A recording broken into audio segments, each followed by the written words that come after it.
各位朋友大家好啊，今天咱们测试这个产品牛皮纸盒的包装，我不说估计你们都不知道这是谁家的产品。这是油管的粉丝强烈建议我测菜的一款大功率的充电宝，给大家看看这个标签就知道了，这就是来自酷泰科出品的海外版20号大功率充电宝，也叫紫米的20号充电宝。这东西在海外卖得很不错，今天咱们就是测试它，后续的话一样的我们会做拆解，请大家持续的关注我，没有关注的点个关注，喜欢我视频的老铁们把点赞、关注、订阅走起，有币的投币，谢谢你们一直以来的支持。咱们话不多说，先开箱这个紫米20号大功率充电宝。打开这个牛皮纸盒，内部附赠了一个绒布的袋子，用来收纳充电宝。这个就是充电宝的包装盒，整个包装盒还是酷泰科的经典的设计风格，还是一样的，这里酷泰科经典的蓝色标识。酷泰科充电宝25000毫安，总功率210瓦，充电宝的实拍图片，背面是规格信息，全英文的，因为这个是海外版的，所以说它没有中文。这是条码信息，充电宝的充电场景图片，这是一根黑色的短的 C2C 的线，然后还有一根 A2C 的线，这根线要长一点。充电宝本体装在一个环保袋子里面，盒子里面还有一个内衬的纸盒子，这个是充电宝的使用说明书，因为这是海外版的，所以里面没有中文。我们打开环保袋子，拿出充电宝本体，这个拿到手上，大家看一下，感受一下，非常的大，就像个板砖一样。充电宝连包装盒连配件一起727克，加2根数据线一起的重量是632克。这个 A 转 C 的充电线重量是33克，这根短线的重量是15克。充电宝的宽度80毫米，厚度是27毫米，高度则是188毫米。正面这里是酷泰科的标识，210瓦 Max 的标识，下面是25000毫安的标识，背面则是光面的设计。充电宝一共有3个充电口，2个 Type-C 口为输入和输出口， Type-C 1口则是蓝色的舌片， Type-C 2口为黑色的舌片， USB-A 口也是黑色的舌片。右侧这里为功能按键，按一下数码管就会显示电量。充电宝的底部就是认证信息，有欧盟的 CE 认证，不要扔向垃圾桶的标识，瑞士的 SGS 国际通用认证行的认证，然后这一个是美国 FCC 的认证。这一面则是充电宝的详细的规格信息，酷泰科的英文标识，25000毫安的标识，充电宝的型号 PB250， 这边则是输入规格信息， Type-C 1口最高输入20伏5安100瓦， Type-C 2口最高输入20伏 2.25 安，也就是45瓦的功率。这边则是输出规格，总功率输出210瓦， Type-C 1口输出功率最高20伏5安100瓦功率， Type-C 2口最高输出也是100瓦的功率，这是输出的话，2个充电口都是100瓦。 USB-A 口最高输出22.5瓦，这下面都是一些英文信息，咱们也看不懂了。充电宝的外观部分看完了，我们进入5次充放电来测试它实际的转换效率的情况。这个充电宝自带的电量还有44%的电，我们把它放完。5次的充放电的话，我们全部用这一个酷泰科的15号充电器来给它充电，这个余量是留够了的，因为这个充电宝的输入规格最高只有100瓦。数据采集的话，我们就用智翔的仪表来进行数据采集。这个充电宝第一次充电已经充满了，这第一次充电充进去电量是89.87瓦时，充电时间2小时08分钟。我们第一次放电的话，就用100瓦的功率来给它放电，我们监测一下，看看能不能持续的输出。第一次放电，一次性把电放完了啊！这一次放出电量74.49瓦时，放电时间45分钟，100瓦功率，一次性放完。这个20号充电宝第2次充电已完成，这一次充进去电量89.20瓦时，充电时间2小时10分钟时间。既然100瓦一次性可以放完，这个65瓦的话更加是没有问题的。我们这一次就是65瓦放电。这个充电宝第2次放电已完成，这一次放出电量76.51瓦时，放电时间1小时11分钟，全程65瓦功率放电，一次性放完。这个充电宝第3次充电又一次充满了，这一次充进去电量89.93瓦时，充电时间2小时06分钟。这个充电宝第3次放电已经放完了，我们看一下放了多少电量。这一次放出电量77.99瓦时，放电时间1小时43分钟。这一次全程用的45瓦的功率放完的。这个充电宝第4次充电已经充满了，我们看一下充进去多少电量。这一次充进去电量90.83瓦时，充电时间2小时08分钟。这个紫米20号海外版第4次放电已经放完了，这一次放出电量 77.33 瓦时，放电时间2小时09分钟，全程36瓦的功率来给它放的电。这个充电宝第5次充电已经充满了，这一次充进去电量 89.20 瓦时，充电时间2小时37分钟，这一次充电时间稍微久了一点点。这个充电宝最后一次放电，也就是第5次放电，我们用的5伏 3.2 安16瓦的功率来持续放电的。这一次放出电量 75.09 瓦时，放电时间4个小时40分钟时间，总共放出的容量是 15.01 安时，也就是15130毫安。这个充电宝的额定容量是14000毫安，5伏6安的情况，5伏6安也就是30瓦的功率放的电啊，我们这个是拉不出来的，所以说我们用5伏 3.2 安，也就是16瓦的功率来放的电，放出15130毫安，比官方额定的多了1000多毫安，也就是这个功率的差距造成的啊。这个紫米的海外版的20号充电宝，经过我们5次实际的充电和放电，根据我们充放电的数据实际测试出来的平均转换效率可以到 85%， 这个转换效率也是非常不错的啊。这个充电宝的额定电量是 88.9 瓦时，我们按照这一个数值，按照我们放电的数据除以这个数值，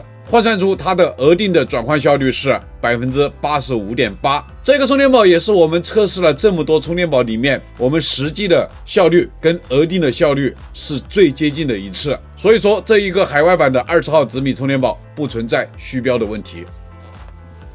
这个紫米20号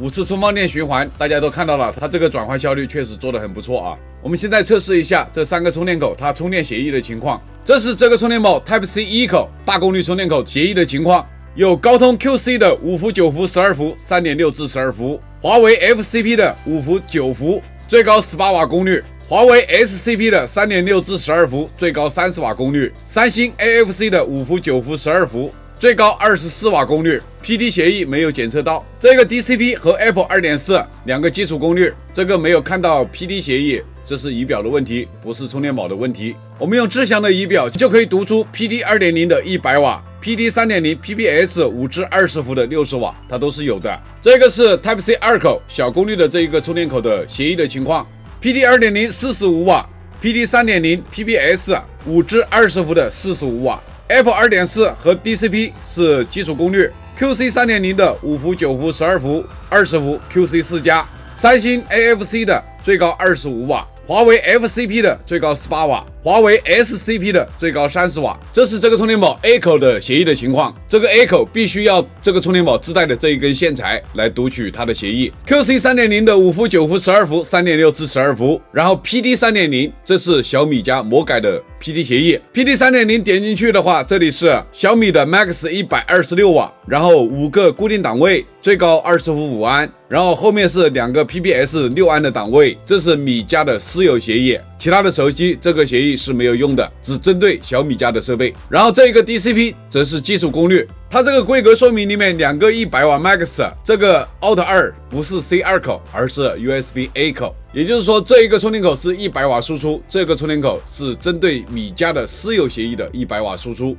这个海外版的紫米20号的充电宝，它的总功率有210瓦。我们现在就是来测试它3个充电口同时输出210瓦功率的时候，看看这个充电宝它的温升的情况，也就是满功率测试啊。顺便可以看看它的多口连接的时候会不会断连，这个也是老铁们比较关心的一个问题。我们用2个酷派克的15 Ultra， 还有一个酷派克10号来测试它这个充电宝的最大功率。测试的时候我们会做一个计时，而且我们随时可以监测它的温度。充电宝现在是100的满电情况，我们开始计时。先接上 Type-C 1口，最大的功率是 PD 100瓦，真实功率是95瓦。我们再接上 USB A 口，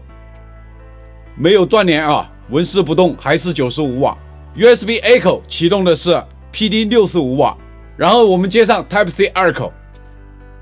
一样的都是不会断连的啊。现在它的总功率是100瓦、65瓦和45瓦，也就是210瓦总功率。现在电量还有94%，已经放了2分钟时间。现在充电宝还有 80% 的电量，放电时间已经快接近6分钟了，功率的话还没有降。用热像仪测试它表面的温度为33度，放电已经放了10分钟了。现在的电量还有 60%， 功率还没降，还是210瓦。我们用热像仪测到它表面温度是 41.6 度，在13分钟的时候功率就降了啊。Type-C 一口的100瓦变成了65瓦 ，Type-C 二口的话变成了基础功率 ，USB-A 口也变成了基础功率。这个时候我们看一下温度，表面温度为50度，降功率的时候的电量为 40% 的电量，功率降了以后就变成了65加10瓦加10瓦，也就是85瓦的功率，减了一半的功率啊。大家要记住，这一个 USB-A 口它是仅支持小米家的设备和酷泰科家的设备可以支持大功率，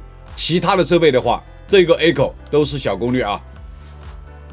这个直米20号电又一次充满了，我们这一次录了一个完整的充电曲线图，我们来一起看一下。这个充电曲线它是按3个阶段来的，前面24分钟时间是从80瓦到92瓦之间的功率，第二个阶段就是62瓦到66瓦之间的功率在充电，第三个阶段就是下降到40瓦左右的功率，充到1小时05分钟的时候已经充到 90%， 后面就是逐渐的下降功率，整个充电过程也就是1小时50分钟。现在满电的状态，我们来给它充手机试一下，看看它这个能够充满几部手机。首先充电的话，我们用这个红米的 Note 13 Pro 加，因为它是120瓦的功率的充电。目前这个手机还有 3% 的电量，充电加速功能我们全部开启。充电我们用这个充电宝自带的一根 A 转 C 的线，用这个 A 口来给它充电，可以显示120瓦 Max 的标识。我们直接采集它的充电数据。这个红米手机充电已完成，我们看一下充电曲线图。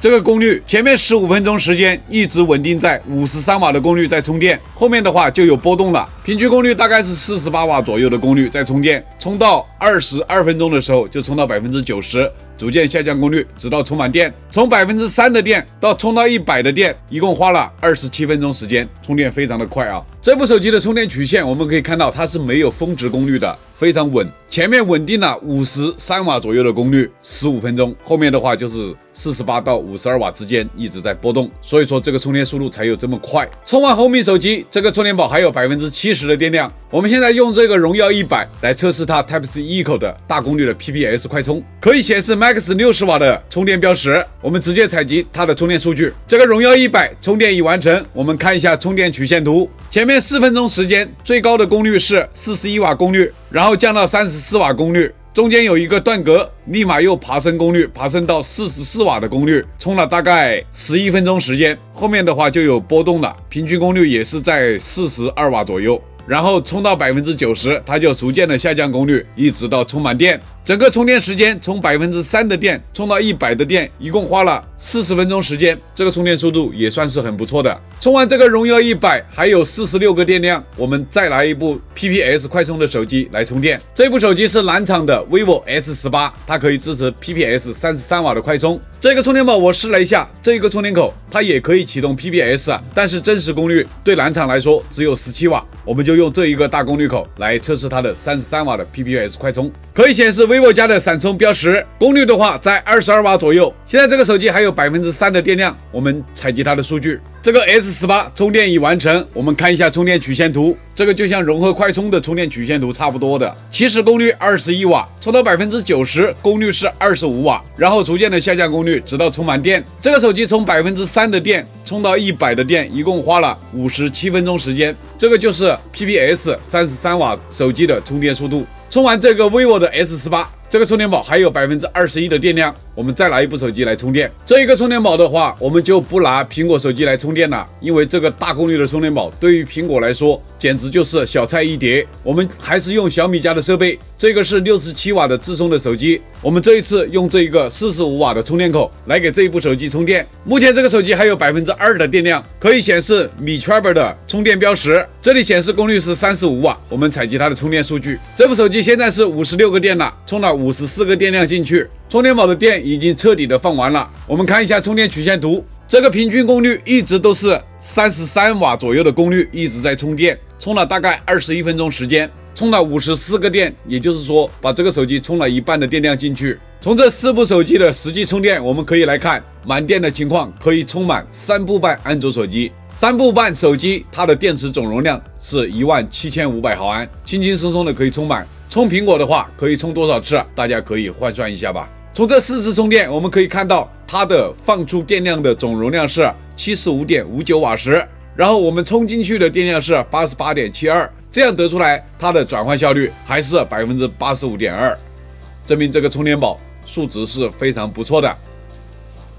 这一个充电宝的基本数据我们都测完了，充电宝自带的2根线，这一根是50公分长的一个飞标的线缆，这一根线材是米家的一个魔改的线材，这个也是一个非主流的线材。我测试一下线组给大家看一下，然后我们下一期视频直接把它拆开。C2C 的数据线，这个线里面是有 eMark 芯片的，因为它超过了60瓦的功率需求，用仪器读出内部 eMark 芯片的信息。被动型数据线方案是用的紫米的，供电能力20伏5安，也就是100瓦啊。USB 2.0 的传输规格，这下面是版本信息。我们用智翔的仪表来测试这根 C2C 的线，它的线阻大家看一下，只有60毫欧，只有50公分长吧，所以说它的线阻非常低。这个是充电宝自带的 A 转 C 的线的线阻，只有77毫欧，这个线内部的线芯做工都是非常不错的。请大家持续的关注我，后续的话咱们会把它彻底拆开的，让大家看一下酷泰科的真实的用料。我们现在要做的测试就是来测试这个充电宝最关键的数据，它的交流文波输出的情况。3个充电口分开测试，每一个充电口都要测试。首先我们来测试的就是这个充电宝最大功率的这个充电口 Type-C 一口的文波情况。5伏3安15瓦功率的时候，它的文波最高的时候 19.8 毫伏，平均文波在 15.8 毫伏左右。9伏3安27瓦功率，它的文波最高的时候 35.5 毫伏，平均文波 32.2 毫伏左右。12伏3安36瓦功率，它的文波最高的时候 47.6 毫伏，平均文波在 43.1 毫伏左右。15伏3安45瓦功率，它的文波最高的时候 55.7 毫伏，平均文波 51.9 毫伏左右。20伏 3.25 安，也就是65瓦的功率，它的文波最高的时候 96.3 毫伏，平均文波 81.7 毫伏左右。20伏5安100瓦功率，它的文波最高的时候 77.7 毫伏，平均文波 69.8 毫伏左右。我们现在就是来测试它的 USB A 口的情况。大家都知道这一个 USB A 口是小米的魔改的协议，我们用这一个诱骗器来诱骗它的电压输出，只能在这一边来测试它的文波情况。电流经过这一个诱骗器的话，它就会有滤波的作用，结果的话估计有个10毫伏左右的误差。5伏3安15瓦功率的时候，它的文波最高的时候 19.5 毫伏，平均文波在 16.8 毫伏左右。9伏3安27瓦功率，它的文波最高的时候34毫伏，平均文波在 30.8 毫伏左右。12伏3安36瓦功率，它的文波最高的时候 42.6 毫伏，平均文波 38.5 毫伏。15伏3安45瓦功率，它的文波最高的时候 47.2 毫伏，平均文波 44.2 毫伏左右。20伏 3.25 安65瓦的功率，它的文波最高的时候 63.3 毫伏，平均文波 56.8 毫伏左右。20伏5安100瓦功率，它的文波最高的时候 53.6 毫伏，平均文波 48.5 毫伏左右。相比 C1 口，它少了10毫伏的文波，就是这个仪表在起作用。我们现在就是来测试这个充电宝 C3 口的文波情况。5伏3安15瓦功率的时候，它的文波最高的时候 33.3 毫伏，平均文波 28.1 毫伏左右。9伏3安27瓦功率，它的文波最高的时候 46.1 毫伏，平均文波 38.6 毫伏左右。12伏3安36瓦功率，它的文波最高的时候 63.4 毫伏，平均文波55毫伏左右。15伏3安45瓦功率，它的文波最高的时候 77.4 毫伏，平均文波 65.5 毫伏左右。20伏 2.25 安也是45瓦的功率，它的文波最高的时候 174.4 毫伏，平均文波140毫伏左右。这个充电宝通过文波测试，我们可以看到3个充电口的文波，除了这一个它的20伏 2.25 安的文波有点高，其他的都在100毫伏以内。文波表现好不好，各位老铁们你们说了算，我只负责把这些真实的数据测试出来。